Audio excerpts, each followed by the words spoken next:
नमस्कार दोस्तों, मेरा नाम है हरीश और आज के इस वीडियो में मैं आपको बताऊंगा कि आप अपने प्ले स्टेशन को अपने लैपटॉप से कैसे कनेक्ट कर सकते हैं।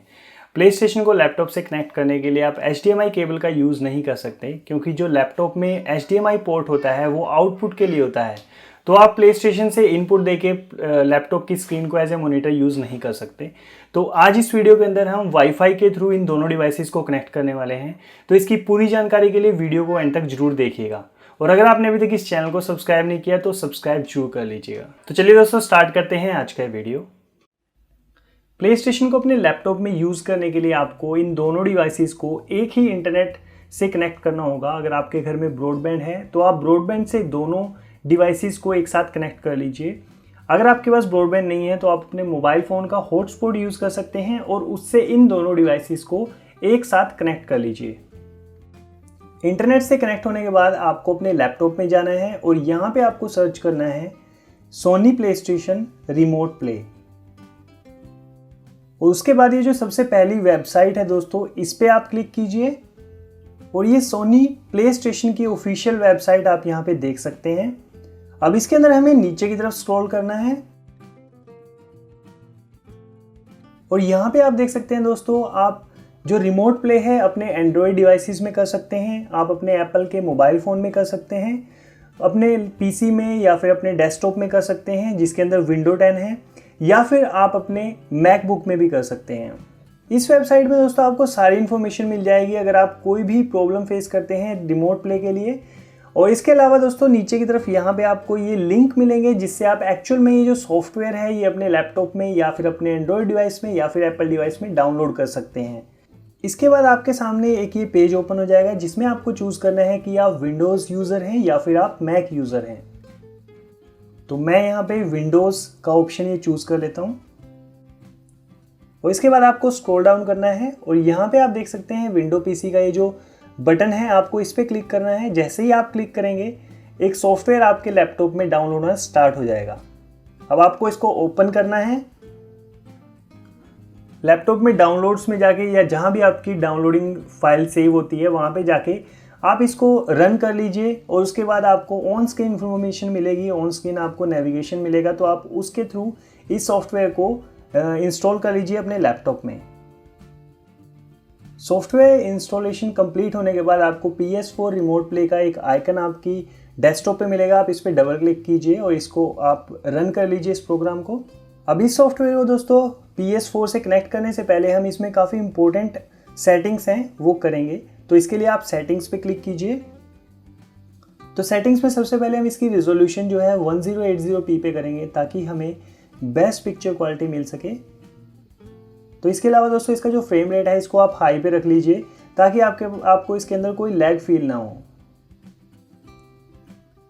इसके बाद यहाँ पे स्टार्ट पे क्लिक कीजिए और इसके बाद कॉन्फ़िगरेशन नाउ पे क्लिक कीजिए।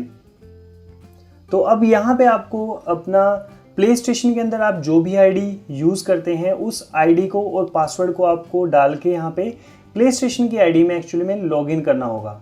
तो आप यहाँ पे लॉगिन कर लीजिए। तो आईडी में लॉगिन होने के बाद दोस्तों आपको अब अपने जो ये प्ले स्टेशन का रिमोट कंट्रोल है इसको USB के थ्रू अपने लैपटॉप के साथ कनेक्ट करना होगा। तो ये कनेक्शन आप कर लीजिए। इसके बाद प्ले स्टेशन को अपने टीवी के साथ कनेक्ट करके आपको सेटिंग्स में जाना है और सेटिंग्स में आपको नीचे की तरफ स्क्रॉल करना है और आपको रिमोट प्ले कनेक्शन सेटिंग्स पे क्लिक करना है और यहाँ पे आप ऐड डिवाइस पे क्लिक कर लीजिए। और जैसे ही आप ऐड पे क्लिक करेंगे तो आपको एक नंबर आपकी टीवी स्क्रीन पे दिखाई देगा। लैपटॉप के अंदर प्ले स्टेशन की आईडी से लॉगिन करने के बाद आपको यहाँ पे रजिस्टर मैन्युअली पे क्लिक करना होगा और इसके बाद दोस्तों बिल्कुल इजी है, जो आपके टीवी स्क्रीन पे कोड दिखाई दे रहा था उस कोड को आपको अपने लैपटॉप में एंटर करना है और इसके बाद आप नेक्स्ट पे क्लिक कर लीजिए। तो आपका ये जो लैपटॉप है आपके प्ले स्टेशन के साथ कॉन्फ़िगर हो जाएगा। तो ये आप देख सकते हैं दोस्तों, आपकी टीवी स्क्रीन आपके लैपटॉप में आ गई है। तो आप अपने टीवी को अगर बंद कर देंगे तो उससे कोई फ़र्क नहीं पड़ेगा। तो एक बार कॉन्फ़िगरेशन हो जाने के बाद आप अपने लैपटॉप के अंदर अपने प्ले स्टेशन को यूज़ कर सकते हैं और इस आइकन पर क्लिक करके दोस्तों आप इसको फुल स्क्रीन कर सकते हैं तो अब कोई भी सेटिंग्स आपको अपने प्ले स्टेशन में करनी है तो आप अपने लैपटॉप के थ्रू ही वो कर सकते हैं। तो जैसा कि आप देख सकते हैं अब हम इसके थीम्स यहाँ पे चेंज कर पाएंगे और इस तरह से और सारी सेटिंग्स भी आप यहाँ पे इसकी चेंज कर सकते हैं। यहाँ पे एक और इम्पोर्टेंट सेटिंग है दोस्तों, अगर आपके लैपटॉप में प्ले स्टेशन की वॉइस नहीं आ रही है तो आपको यहाँ पे स्पीकर के इस ऑप्शन पे क्लिक करना होगा और यहाँ पे आपको सेलेक्ट करना होगा आपके लैपटॉप के स्पीकर्स को। तो आपकी जो प्ले स्टेशन की वॉल्यूम है वो आपके लैपटॉप में आना स्टार्ट हो जाएगी। तो चलिए दोस्तों अब मैं आपको थोड़ा सा गेम प्ले करके दिखाता हूँ अपने लैपटॉप में। यहाँ पे दोस्तों मैं आपको एक चीज़ क्लियर करना चाहता हूँ, आपके लैपटॉप की सिर्फ स्क्रीन और स्पीकर्स को यूज़ किया जा रहा है। इसके अलावा जो ग्राफिक कार्ड है, जो रैम है, वो सारा आपके प्ले स्टेशन का ही यूज़ होने वाला है।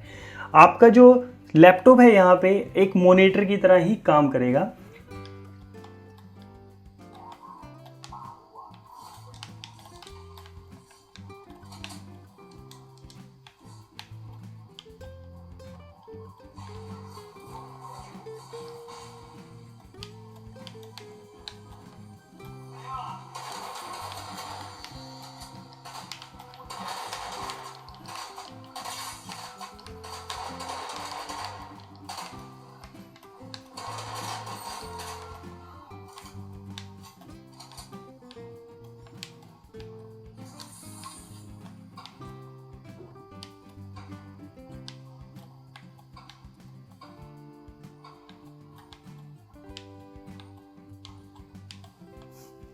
ये थोड़ा सा इसका इन्वर्ट सिलेक्शन हो रखा है यहाँ पे, तो वो सेटिंग्स में जाके आप चेंज कर ही सकते हैं।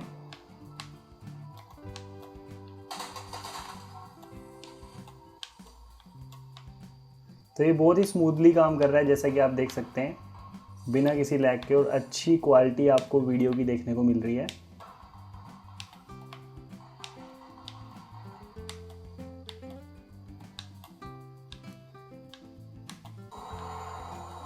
तो इस तरह से दोस्तों आप अपने प्ले स्टेशन को अपने लैपटॉप से कनेक्ट करके गेम्स का मज़ा ले सकते हैं और ये काफ़ी अच्छे से, काफ़ी स्मूथली काम कर रहा है। तो आज की इस वीडियो में दोस्तों इतना ही। आई होप ये वीडियो आप सबको अच्छा लगा होगा। अगर आप कोई क्वेश्चन पूछने आते हैं या कोई सजेशन देना चाहते हैं तो प्लीज़ कमेंट कीजिए, और अगर आपने अभी तक इस चैनल को सब्सक्राइब नहीं किया तो सब्सक्राइब कर लीजिएगा और इस वीडियो को लाइक कीजिए और शेयर कीजिए। धन्यवाद।